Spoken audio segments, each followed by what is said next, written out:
Yo, what's going on, guys? It is time for another reaction video, and today I'm going to be reacting to the animated history of Spain. Let's get right into it. Spain, a land marred by the scars of its past, a land almost synonymous with empire, having been under the yoke of so many foreign rulers that even they began to lose count, a land whose very own empire would stand the test of time and dramatically change the course of Mesoamerican history, and yet somehow managed to avoid 2 world wars. All this and more in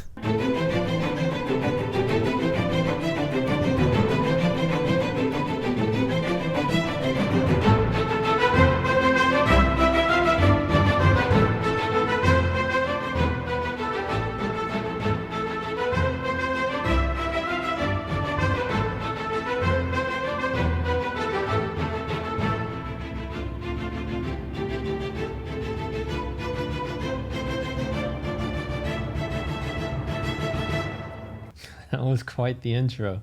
That's the name of the channel right there, Suibhne. I don't know how to pronounce it, but if you guys like this video, go check them out on YouTube. So, you probably heard that Spain was part of the Roman Empire, but before they arrived, the Iberian Peninsula already had several thriving civilizations, most of whom were thoroughly supplanted by Indo-European Celts, who had migrated south from France. Greeks and the Phoenicians had sailed these waters for centuries, setting up small trade cities and colonies. The Carthaginians, who were descendants of the Phoenicians themselves, set up a large trade empire between 650 and 300 BC, including parts of southern Spain, before coming into conflict with the Romans, who by the 3rd century were still a fledgling republic, just toying with the idea of conquering outside of Italy. This all changed with the Punic Wars, in which Rome came out on top with a slip victory over the Carthaginians' leader, Hannibal. The people of Roman Spain became thoroughly Romanized, a process accelerated by immigration from other parts of the empire. Roman law, religion, and the language became thoroughly entrenched into society and culture. Because, when in Rome, I guess. Hispania fell to various Germanic and nomadic invaders in the 5th century, competing for land and dominance. The Suevi, Vandals, and Alans carved out short-lived kingdoms for themselves before being completely overrun by the Visigoths. In 587, the Visigoth king Recared was converted from an Arian Christian to a Roman Catholic, with the rest of his kingdom soon to follow. The Visigoths fought for power and control in the region with the Byzantines, remnants of the old Roman Empire in the east, and also got pushed out of most of southern Gaul by the Franks. But they did manage to consolidate their hold on the whole of Iberia, save for the Basque region, by the year 624. But Visigoth Spain was soon to be facing a new enemy 4,000 kilometers away in Medina, where from 622 the birth of Islam began to spread through the conquest of Muhammad and the Rashidun Caliphate. The empire was further expanded into previously Byzantine holdings in Africa with remarkable efficiency and speed under the Umayyad dynasty.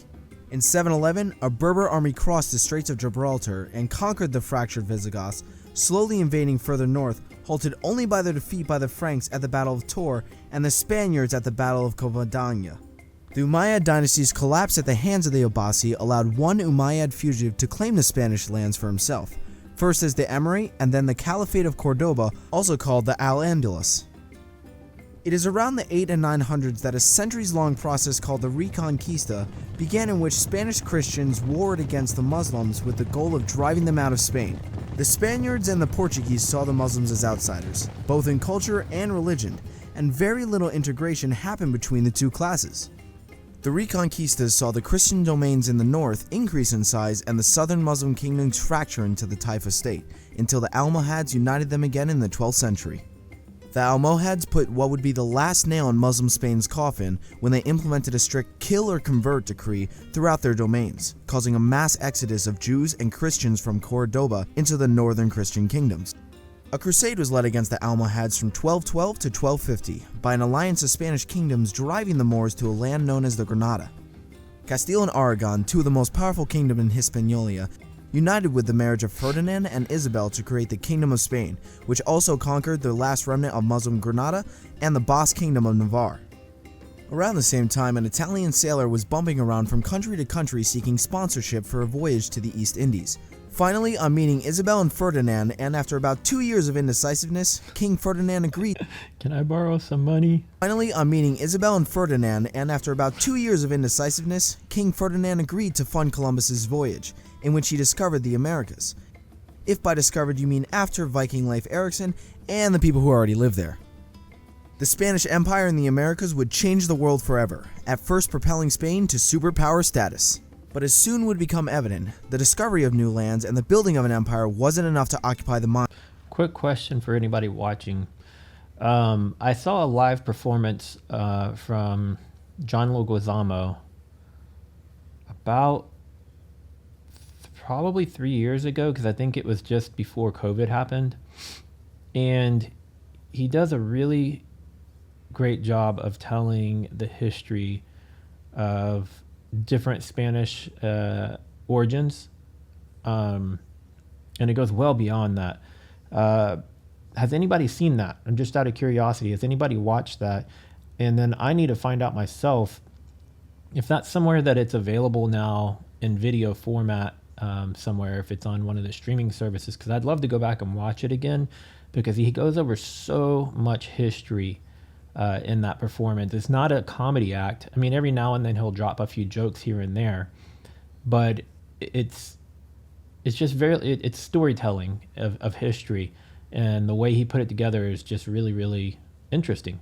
So just curious if anybody's seen that, and it made me think of that when I saw this part right here where he started talking about how the Spaniards made it their way to Central and South America. Minds of the Spanish crown, and so turned their attention to religious hegemony. First decreeing the expulsion of Jews and soon followed by the Muslims, the so-called convert or expel laws in Spain laid the foundations of the Spanish Inquisition. Because nobody expects the Spanish Inquisition. This period of Spanish history is notoriously bloody, even by European standards. The Habsburgs had cemented their claim on Spain as soon as they could by marrying into the Spanish family. The Habsburgs ruled over large swaths of Europe in a concerted and somewhat neurotic attempt to keep inheritance within the family, and they were notorious for their high degree of inbreeding. Habsburg Spain was also a political failure, drowning in inflation from an influx of American raw materials. Constant warfare and piracy took its toll on the empire, which lost its early lead for dominance in Europe to France, Britain, and Russia. The Habsburgs lost their hold on Spain after the War of Spanish Succession, in which a French house, the House of Bourbon, took over the Spanish crown. During the Napoleonic Wars in the 19th century, the Spanish army found themselves ill-prepared, as they had funneled their entire war treasury into preparation for a naval engagement with Britain, its main economic rival. The Spanish army was so soundly defeated by Napoleon that in the end they amounted to nothing more than unorganized skirmishes and guerrilla warfare. Napoleon briefly had his brother crowned king of Spain, but with his defeat in 1813 the monarchy was restored, with rejection of the first Spanish constitution. This led to a turbulent time in Spain, with revolutions and counter-revolutions for the next half-century.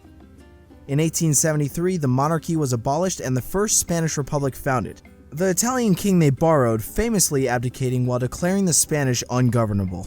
But with the Spanish-American War and the Cuban 10 Years' War, Spain became a shell of the empire it once was, losing all its holdings in America and the Philippines. With the outbreak of World War I, Spain declared neutrality and experienced an economic boom, stifled only by the Spanish flu and insurrections in Morocco. The instability and lack of centralized control would eventually lead to the Spanish Civil War, between competing factions of nationalists and Republicans who split the nation in two.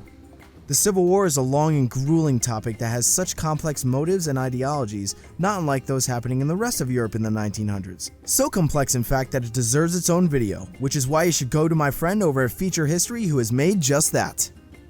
Francisco Franco and his dictatorship, which presided over the Second World War, created what we now call nationalist Spain, an ideology not unlike fascist Italy and Nazi Germany, conceding however the official neutrality of Spain during the war. With his death in 1975, he decreed the restoration of the monarchy with full autocratic powers, but was marred in King Juan Carlos's decision to seek a constitutional monarchy for the kingdom.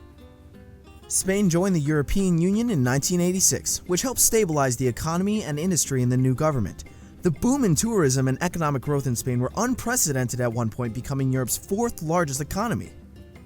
This came to a grinding halt with the 2008 global recession, which saw a property bubble burst in Spain in particular, creating a devastating long-term economic hardship. That was pretty much everywhere. I think that property bubble burst originated here in the U.S. Due to predatory lending. I'm for about the last 20 to 22 years, I've been mostly in the mortgage industry for about 15 or 17 of those years. And that was very disruptive to our industry at that time. But the economy to like everything. So I'm sure it kind of bled over from here to there, or it just could be a coincidence, but yeah, it was probably somewhat tied to what was going on here in the US. Spain also currently has a few other issues on its plate, including a secessionist movement in Catalonia, a historically distinct culture region on the southeast, and the European migrant crisis beginning in 2015. But modern Spain is still a haven of tourism, with millions visiting each year, as well as an important political entity in Western Europe, working hard for industrial growth and slowly healing the wounds of its recent history. Thank you so much for watching, everyone. Firstly, I want to thank Feature History for collaborating with me on this one. We've had our channels grow side by side since the very beginning, and he covers topics way better than the kind of short summaries that I do. All right, if you guys enjoyed that video, please give it a thumbs up. Be sure to go check out the channel here. Again, I don't know how to pronounce it, but this is it, Suibhne. Actually, I need to subscribe myself. If there are other videos I should be watching or reacting to about Spain, please comment below. Let me know if there's anything maybe he missed or you feel like maybe it wasn't covered properly. Tell me in the comments, and I'll see you guys in the next video. Later.